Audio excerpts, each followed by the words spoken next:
Fernando, bom dia para você.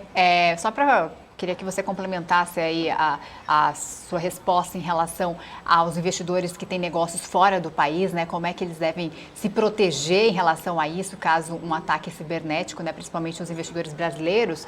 E eu queria comentar também que o presidente Joe Biden, né? Ele anunciou sanções aí aos bancos e elites russos na última terça-feira e um funcionário do alto escalão do FBI pediu às empresas e governos locais americanos que fiquem atentos a potenciais ataques ransomware, né? Primeiro, eu queria que você falasse o que seria esse ataque ransomware e a disposição dos cibercrimes, né, de língua russa, pode interromper aí a infraestrutura crítica dos Estados Unidos, que tem sido uma preocupação há anos aí, e veio à tona no ano passado, quando esse ataque ransomware forçou aí o Colonial Pipeline, sistema de oleoduto americano, a fechar por dias. Então, eu queria que você comentasse esse ataque, se o Brasil pode sofrer esse tipo de ataque, né? E a gente está em segundo lugar aí com a impossibilidade de crimes cibernéticos. O que você poderia dizer sobre isso? Um ataque ransomware é aquele tipo de ataque que ele acaba instalando um vírus, um arquivo malicioso em um computador. E quando eu digo um computador, não é só no computador da nossa casa, lá o computador da empresa, mas um computador, muitas vezes, que gerencia uma fábrica, uma indústria, uma usina, e acaba por infectar toda a rede de acesso, e ele embaralha, criptografa todos os arquivos que estão ali no sistema. Um arquivo malicioso, um vírus de computador, que pode ser instalado, né, dentro de um sistema de uma empresa, de uma instituição, pode bloquear os arquivos, né, que estejam conectados por meio da rede, e essa criptografia acaba sendo muito difícil de quebrar, e o criminoso ele acaba exigindo muitas vezes um resgate, né? Ele exige uma recompensa para fornecer a senha de acesso para descriptografar todos esses arquivos. E esse é um tipo de ataque que ele pode, como eu disse, pode atingir, né, tanto pessoas físicas, jurídicas, quanto órgãos do governo. Existem várias variações também de ataques que podem ser realizados, né? Existe um caso clássico, muito estudado dentro das discussões de ataques cibernéticos, quando extraoficialmente, até hoje isso não é confirmado, mas há um consenso, quando os Estados Unidos compartilhou, né, um arquivo de computador, um vírus, né, no Irã, e alguém fisicamente, ou seja, levou por meio de um pendrive, possivelmente, para dentro de uma usina de enriquecimento de urânio e atrasou, né, as políticas, o programa nuclear iraniano por muitos meses, por alguns anos. Ou seja, um vírus de computador, né, extraoficialmente, né, produzido então, por um país, acabou atrasando um sistema de desenvolvimento nuclear. No caso do Irã, existem muitos outros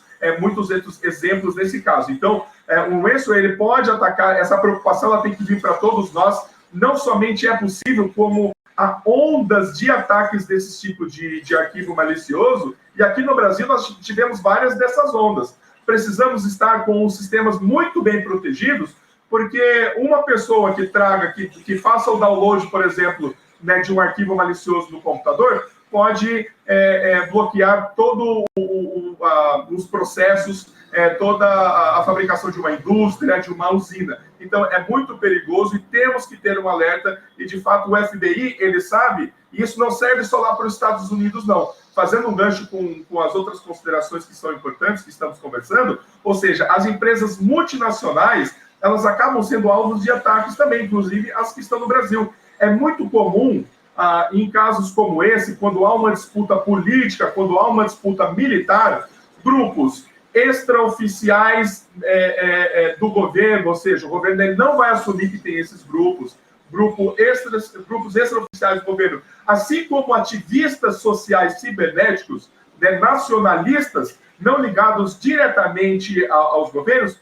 acabam por intensificar os ataques, ou seja, existem muitos grupos de hackers, né, não ligados diretamente ao governo, que acabam por dedicar mais tempo agora, né, aos seus atos de vandalismo, de invasão, e tem como objetivo desestabilizar, interromper as transmissões, até mesmo obter informações sigilosas contra os países, né, oponentes, no caso, países dos Estados Unidos, eventualmente da Europa. Existem muitos sites na internet, inclusive alguns na Deep Web, ou seja, que estão ocultos de alguma maneira, que fornecem, que acabam acessando informações sigilosas, informações secretas, informações de alta confidencialidade de governos oponentes e acabam por divulgar. Existem sites, por exemplo, de ativistas, né, ativistas digitais, que divulgam nomes de espiões, endereços de lugares secretos em outros países, até mesmo endereços, telefone da casa de funcionários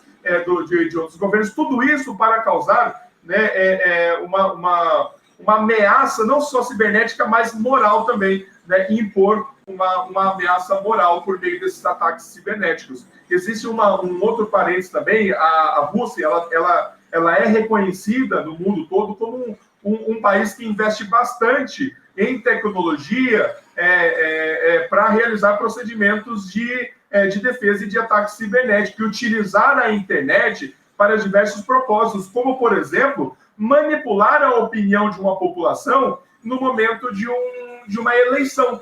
Ou seja, existem diversos grupos especialistas que tratam somente de manipular as redes sociais, criar fake news e, mesmo estando em outros países, conseguir atingir a população. Então, nesse momento, no momento de guerra, né, bélica, militar, uma fake news, por exemplo, ela pode mudar a opinião de uma população, causar uma desinformação tal que atinja a economia, que atinja a empresa, e os investidores precisam estar atentos nesse momento quais os impactos que podem causar às empresas, principalmente aquelas que possuem negócios direto, né, com empresas norte-americanas e europeias, assim como as empresas que são multinacionais, que possuem suas filiais aqui no Brasil.